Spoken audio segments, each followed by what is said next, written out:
O engasgo infantil pode ser fatal. É muito importante manter a calma para executar os movimentos adequados. Olá, sejam muito bem-vindos ao programa Momento Medicina. E no quadro O Mundo Mais Criança, quem nos recebe é a doutora Fabiana Cassulino, ela que é oncologista, hematologista pediátrica. Tudo bem, doutora? Tudo bem. Um prazer recebê-las. Doutora, o prazer é nosso. Muito obrigada pela sua participação tão valiosa. E a gente sabe, é uma pauta, doutora, eu achei é uma pauta que nos assusta. Eu, particularmente, nunca tive problemas com meu filho. Hoje nós vamos falar sobre engasgo. Doutora, e para que todos entendam, o que é o engasgo? O engasgo é... Eu vou falar uma sigla que daí vai ficar fácil para todo mundo entender. Então, a gente fala na linguagem médica, o OVACE. Então, é uma obstrução das vias aéreas por corpo estranho. Então, pode ser qualquer, tanto líquido quanto sólido, né? Pequeno ou grande, né?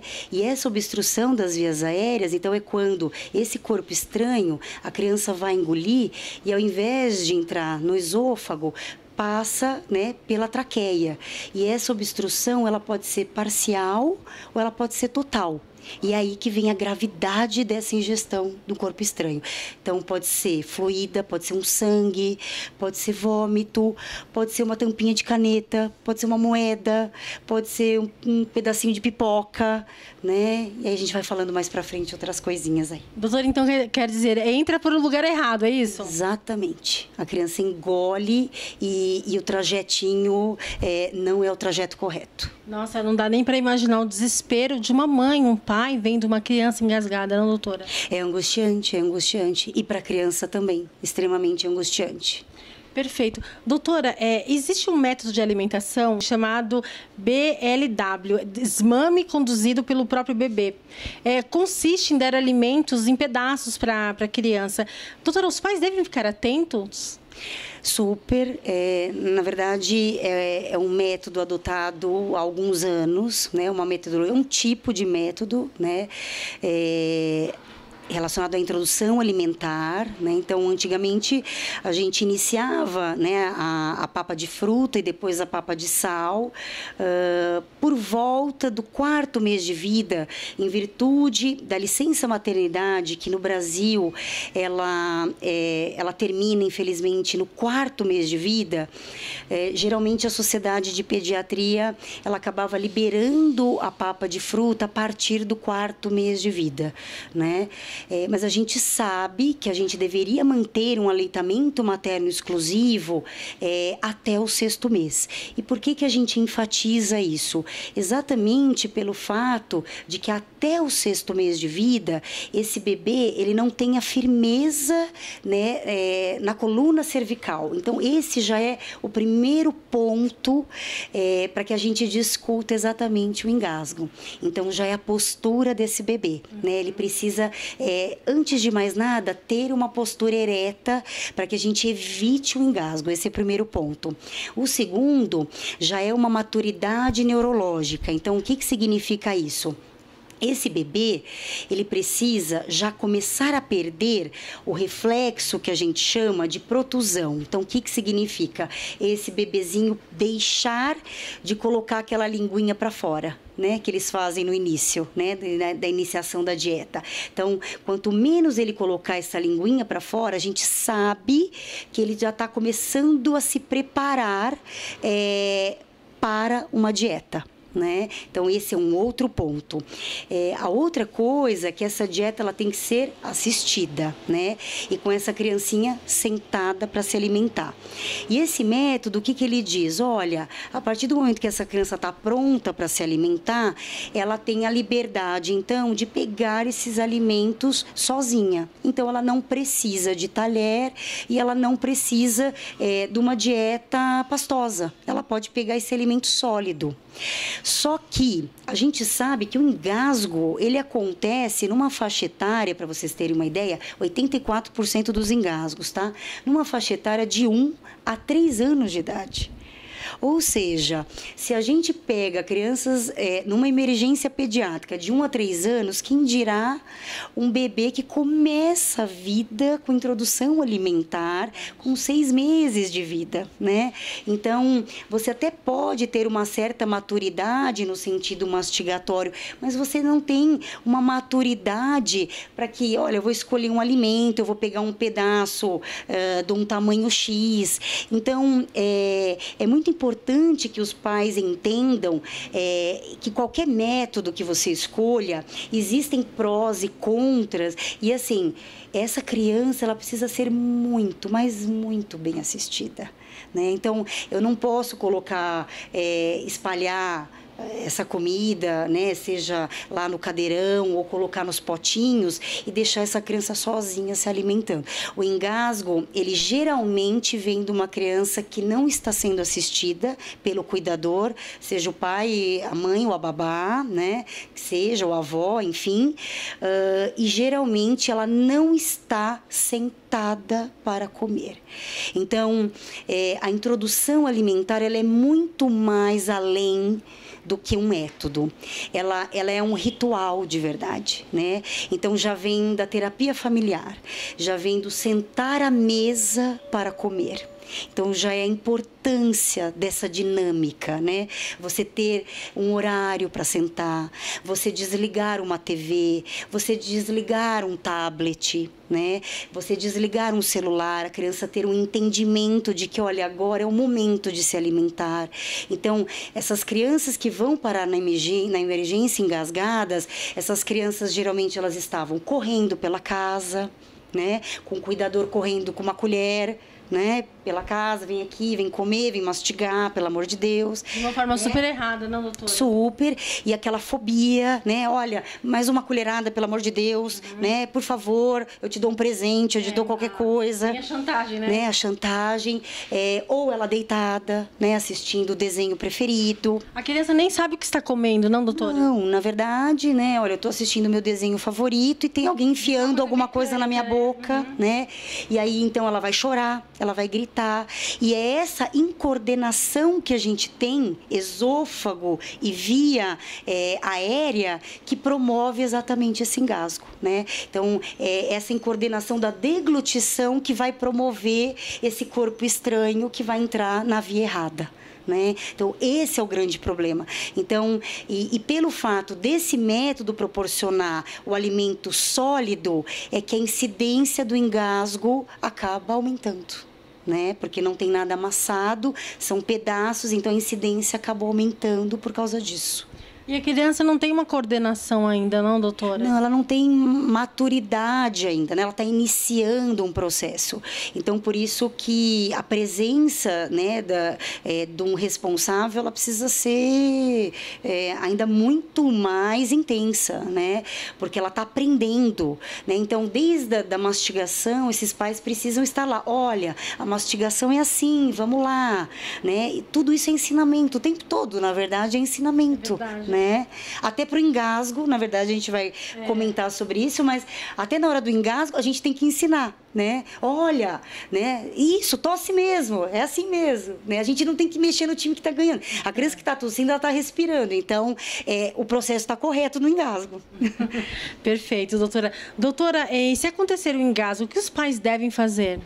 A primeira coisa é assim, claro que a gente se apavora mesmo, né? Então, não se culpem, né, por esse desespero, né? Somos pais e tudo, então, onde tem amor, tem preocupação e tem susto, né? Isso é muito importante, mas é muito importante colocar em todas as situações da vida pediátrica, né, dos nossos filhos, nós somos o espelho. Gravem sempre isso para toda a vida.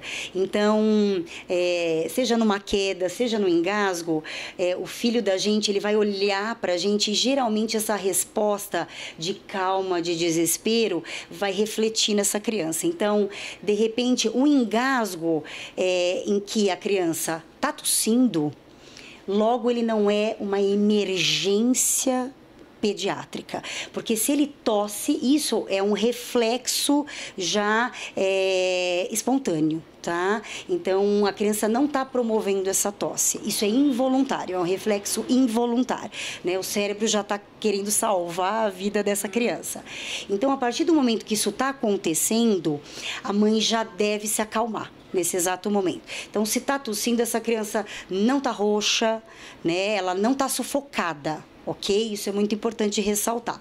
Então, nesse momento, a mãe, na hora, já procura manter um semblante um pouco mais tranquilo, acolhedor, e já sinalizar mesmo para a criança, pode tossir, né? Então, João, continua tossindo, vamos lá, né? Levanta o braço, né? Aquela frase de avó, vamos lá. E realmente, a hora que você levanta o braço, principalmente a criança mais nova, pelo fato dela começar a adquirir uma curvatura esôfago-estômago, a hora que ela levanta, você realmente impede esse falso trajeto para a traqueia. Então, realmente, esse alimento desce pro esôfago, que é o caminho que a gente quer. Então, levantar o braço tem importância sim, não, doutor? Acaba ajudando realmente, né? Você ergue, então esse alimento desce com mais facilidade ao invés de descer para o brônquio principal, tá? Que é a broncoaspiração. Então, ergue o braço, né? Continua tossindo, vamos lá, né? Então, aí, ok, tossiu. Conseguiu visualizar esse corpo estranho? Você está vendo esse alimento? Se você visualizou, você pode contribuir com a retirada desse corpo estranho. Com a mão. Isso, então tô vendo ali, tô vendo esse pedaço, né? Tô vendo esse pedacinho de chuchu. Eu posso, com o movimento de pinça do meu dedo, ajudar, ok? Eu não estou vendo absolutamente nada, então eu não vou intervir em absolutamente nada. Ok? Não estou vendo, eu não vou fazer nada. Eu não vou chacoalhar o meu filho, eu não vou bater nas costas do meu filho, eu vou deixar o organismo se encarregar, tá? Ele vai tossir e vai expelir. Ou então, ele vai engolir esse alimento no trajeto que tem que, tá? Vai lá pro esôfago, estômago, vai dar tudo certo. Okay. Tudo bem? Tudo bem. É um bebê, tá rosado? Não está inconsciente, o que é que eu posso fazer com um bebê que está rosado, não aconteceu, né, não está arroxeado? Então, eu percebi que está engasgado, é um bebê. O que eu posso fazer é virá-lo de bruço, tá certo?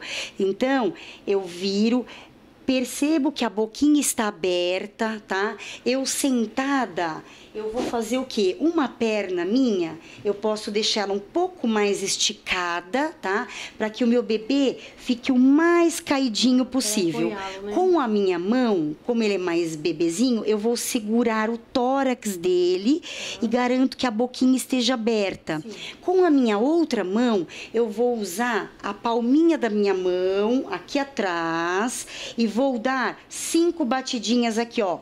1, 2, 3, 4, 5. Desse jeito. Tá. Como ele é um bebê, a gente sabe que essa curvatura esôfago-estômago, ela não está totalmente madura. Então, o esôfago-estômago deles é como um I. Por isso que é fácil a gente conseguir eliminar esse corpo estranho, tá? Então, logo ele consegue eliminar mesmo, ele vomita, ele cospe, tá? E aí sai esse corpo estranho. Então, eu olho para o rostinho dele, consegui eliminar, ele tá rosado, caiu, tá tudo certo, volta. Que o alimento vai cair, né? Vai cair, tá certo? Então, percebeu qualquer, o lábio ficou roxo, ele realmente, né, não vi choro, não vi nenhum reflexo no meu bebê, eu vou fazer esse movimento. Agora, tá lá tossindo, ele está no mecanismo dele, não faço nada. Deu para entender? Deu, claro. Ainda mais para as mamães de primeira viagem, se o bebê está tossindo, então é porque o bebê está respirando, ele né? Ele está respirando, isso é muito importante. O meu bebê não está reagindo, tá? Então, ele engasgou, ficou com o lábio arroxeado, não está chorando, então ele não está respondendo. Estou vendo um alimento na boca, eu posso fazer o meu movimento de pinça. Sim. Não estou vendo nada, vou fazer essa manobra, ok? Isso a gente faz para criança abaixo de 1 aninho de idade, tá? Para as crianças maiores, a gente faz uma manobra que a gente faz até na vida adulta, que é a manobra de Heimlich, que a gente, né, a gente segura, né, a criança e o adulto, inclusive, a gente abraça ela por trás, né? A gente abraça e segura a nossa mão, né? A gente contorna a nossa mão aqui na altura do umbigo, né? E a gente faz um movimento que eu falo como se fosse um ponto e vírgula, né? Então a gente aperta, a gente comprime e puxa para cima, exatamente para a gente fazer essa pressão, para que a gente tente expelir o corpo estranho. É isso aqui que a gente faz, tá? Isso é realmente na emergência. Essa criança que não tosse, essa criança que nem chora, ela está realmente engasgada. É uma obstrução total da via respiratória, tá bom? Doutora Fabiana, no caso, fizemos as manobras e a criança, ela não volta. O que os pais devem fazer? Uma coisa importante, assim, se esse pai ou essa mãe, o responsável, estiver sozinho, primeiro faça de tudo para chamar por socorro, né? Então, seja o SAMU ou o bombeiro, né? Então, 192 ou 193, né? E aí ele começa a manobra de reanimação que a gente fala. Isso é muito importante, se salva de fato uma vida, né? Então, essa criança, você coloque numa plataforma rígida, então no chão é o mais fácil para se fazer, né? Se for membro da sua família, você conhece, isso é muito importante hoje falar, e até porque essa respiração, ela não é hoje mandatória para salvar uma vida. O que salva é a massagem cardíaca. Então é importante ressaltar isso, né? Então hoje a gente, de fato, tem doenças infectocontagiosas. Então, é seu filho, você faz a manobra de resgate, é um lactente, você engloba boca e nariz, né? Então, você faz 2, tá? Então, depois o vídeo mostra, né, na verdade, e aí você já inicia a compressão, tá? Torácica. Então, você vai fazer 30 compressões torácicas, contínuas e eficazes que a gente fala. Então, você tem que, de fato, ver esse afundamento, tá?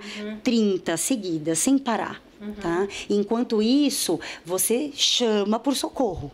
E tentar manter a calma, não, doutora? É difícil, Nossa, é claro, mas a gente passando essa informação, sim, claro, e a gente vendo, né, vídeos e panfletos, né, hoje a gente tem muito disso, a gente tendo um pouco de noção e conhecimento, mesmo apavorado, com nervoso, a gente consegue fazer. Nossa. Tá, é importante. Então, a gente tendo esse conhecimento, a gente consegue. Deve ser desesperador mesmo.